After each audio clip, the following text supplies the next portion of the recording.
I have a really straightforward idea to share with you today. And it's very simply that we need our kids to take more risk. And I'm not talking here about drinking more vodka. Contrary to the headline of my column in yesterday's paper, I'm also not talking about giving 3-year-olds circular saws. What I'm really talking about here is those simple, manageable risks that have been part of childhood throughout all of human history and that are sadly starting to disappear. Now, through the course of this discussion, one-way discussion that it is, I'm going to ask you to do something for me. I'm going to ask you to think about your own childhoods a little bit, some of the risks you took, some of the lessons and some of the things that came out of that, how those experiences impacted on who you are today. I'm going to start that exercise for you, and I'm going to look at where I lived when I was 10 years old. So I lived in the West End of Fremantle, renovated warehouse back when Fremantle had more pubs and cafes. And High Street in the afternoon when the sun was getting low over the roundhouse had a bit of a shimmer to it. There were so many shards of broken glass embedded in the pavement and the bitumen that it literally shimmered. Now, with that in mind, my father built a ladder from my room up onto the roof. The roofs in the West End are all connected, so we could play, my brothers and I, as 10-year-olds. And I've chosen 10 because 10 is the age at which research tells us that kids have developed the spatial awareness to be able to learn to safely cross the road. So at 10, we'd be up on these roofs, we'd be chasing each other, we'd be playing chasey quite literally along the parapet wall of a third-storey Mowat Street building. Some risks are there. We'd learnt too very quickly that you always run on the nail heads on a tin roof. The reason you run on the nail heads, for those, some of you have already got this, is that there's timber underneath those nails. And when you're on a really rusty roof, if you step off those, there's every chance, and it happened to a couple of us, friends and us, you can actually go through.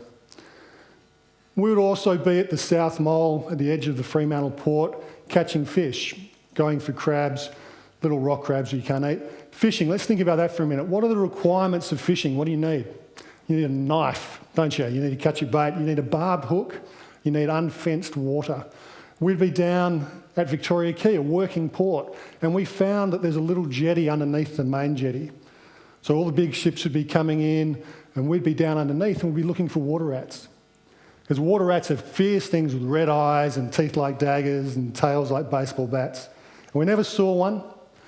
And throughout all of this roaming around our neighbourhood, it's important to know that we weren't just doing it as Griff and Sam and Luke. We were doing it as Robin Hood.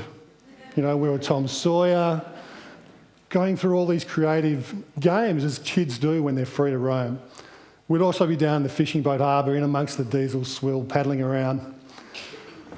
But our roaming range extended beyond that because our parents had one very simple philosophy with us that was the philosophy of parenthood for a very long time. And I wonder if we could have a little show of hands on who recognises this philosophy from their childhoods. It goes like this.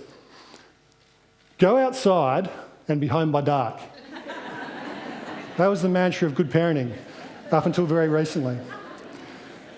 We'd go out to Tips, we'd go across to North Fremantle. We'd go there because there was a half-sunken barge that was lilting on the bank, and there were rooms underneath the deck of the barge, and there was all the detritus of homelessness under there. There was magazines and empty bottles and that fug smell, and occasionally there'd be some of the guys who lived there intermittently who we'd meet and talk to and tell stories to, and they'd tell us stories. But we were also over that side of the river because there was an El Dorado of childhood in Fremantle back then. I don't know if anyone grew up in Fremantle in this era who might remember this, but there was a fabled army dump back behind Buckland Hill. It was where Sten guns went to die. And if you found it, there would be all these incredible treasures that you could take home with you and have your adventures. Of course, we never found it. One generation later, when my daughters were 10 years old, I lived not far from where I lived when I was a kid, more suburban, less adventurous, but this is where we lived. And my wife and I have very constructive, polite conversations about what's a reasonable roaming range. You guys have these conversations with your partners? The net result is that we let our kids when they were 10 go to the local primary school, go to the local high school after school hours to play. We let them go down the shopping centre periodically. But throughout all of that, we're going through emotional gymnastics here. We're picturing a flotilla of white vans circling the neighbourhood looking for our kids. We're imagining at the high school grounds that in the tree where the leaves come down to the ground, that there's high school boys in there smoking crack and waiting for our daughters to walk past, which of course they're not, and we know they're not because we know our neighbourhood, but that's still what happens because like every other parent, modern parent, we're marinated in fear. So let's look at those two things, one against the other, one generation apart. If my roaming range and all the creativity and all the lessons and all the opportunities to get to know my community was an A4 page, my children's is a postage stamp. We are smack bang in the middle, whether we recognise it or not, smack in the middle of the single biggest shift in the experience of childhood in all of human history. There has never been such a dramatic turnaround in how kids experience their youths. This is one of the reasons we do have a more indoor life. And there's nothing wrong with these digital entertainments. They're great. You can vacuum around your kid, you know. But I think it's really important that we make a distinction here between entertainment and play. Because I would call these digital entertainments, I would suggest to you that they warrant the name of play about as much as colouring in warrants the name of art. All the work's been done, the creative exercise has been had, it's been outsourced to California. It's not a balanced exercise at the moment. In balance, it would be fine, but research shows us that in the 10th year of a child's life, they will spend far more hours in front of a screen than at school or with family and friends. And that's leading to this lack of roaming, for one thing. Kids are taking 2,000 fewer steps every day than the minimum to avoid becoming overweight or obese, and they're spending less than 2 hours a day outside. I'm going to hold up on that thought for just 1 second. Less than 2 hours. That's more than 22 hours of every single day of their lives inside. Imagine that child that was you inside for more than 22 hours of every day. I would have had ADHD. I'd probably still be medicated. I also want to put that in context for you.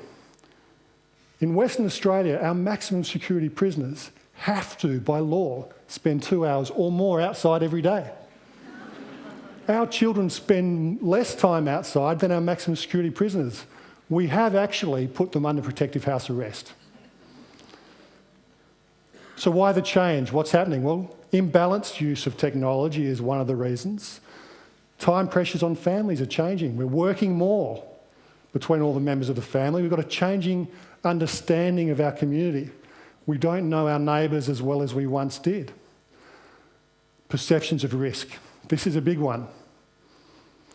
Now, you may not be surprised to know that a large percentage of Australian parents genuinely believe that there's a high risk of their children being abducted if they walk in their neighbourhood alone.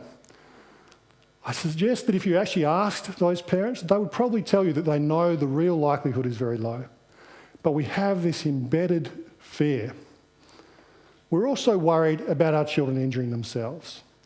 Interesting to note that more kids are hospitalised from falling out of bed than from falling out of trees. Now, some of the smart ones among you will say, well, that's because kids aren't going outside. And you're dead right, that's a big part of it. But do we really want the most exciting and dangerous and challenging thing our children do be getting in and out of bed? I suggest that's probably not what we have in mind. So what are the real big risks? What are the things that are actually causing our children to be injured and to be killed? Now, if you look at the top 11 causes of death for children in Australia between 1 and 14, 3 of them are cancer. Being the passenger in a vehicle that has an accident is number 3, and drowning is number 4. These are real risks. These are things we have to guard against. So I'll ask you, are we suffering perhaps from a selective risk aversion? Now, I know that there was some great whites spotted at Hillary's today. Anyone catch that? There was a diver out swimming, out diving, and a shark came up and nibbled his fin. All the reports have said he was not badly injured. No, he wasn't injured at all. We know the reality is that shark attack is not very common, but our fear of it is enormous. And this is because we have an intuitive risk assessment mechanism that's been hardwired in us from primordial times and built on, and that's called fear. But the risks in our modern world, being eaten, having our children stolen, they're not our most pressing risks at the moment. What are some of the things that we wouldn't do if we applied a realistic risk matrix against our lives? Well, we certainly would never get in a car. We'd certainly never put our kids in the car. We'd never let them drink anything fizzy and sugary. There's no way. We may not ever even have a relationship, because relationships are risky, aren't they? Maybe they won't like you. Maybe they do like you. And then you fall in love, and that can lead to heartbreak and herpes. And the biggest risk of all, children. Children are not just a risk. Children are a calculated guarantee to cause sleep deprivation, to bring yogurt-stained chaos to your otherwise ordered life, to fill you with anxiety because you're so desperate for these kids to have the best, to be safe, to be nurtured, to have the best out of life that they possibly can. But when we're thinking about these kids who we love so much, we need to bear in mind that injury is not the only risk facing them. Because injury was a really important, really pressing concern not too long ago. It wasn't that long ago that kids were working in factories, that the only way to deal with a bad infection was with a hacksaw. You know, you didn't want your kid getting injured. That's not the most pressing risk to kids anymore. So let's look at some of them. You may be interested to know that in the last 12 months, tragically, 2 Western Australian children have died from falling televisions. And you don't know whether to laugh or not there, do you? Purely on the injury front, televisions are actually more dangerous than many of the other activities that we think of as being dangerous. But there's other dangers, there's other risks that come with them. This is one that I want you to take home with you. This is a number that I want to take home with you. Research that shows us that in households where the television or other screens are on a minimal amount of time, the occupants of that house will speak 6,000 words to each other a day, 1,500 each. In a household where screens are on all the time, anytime anyone's home, which is a lot of households, they'll speak 500 words a day, 125 words each. Would you like toast? 121 to go. That's leading to a drop in creativity. It's leading to an explosion in obesity. Thankfully, they're all in Queensland.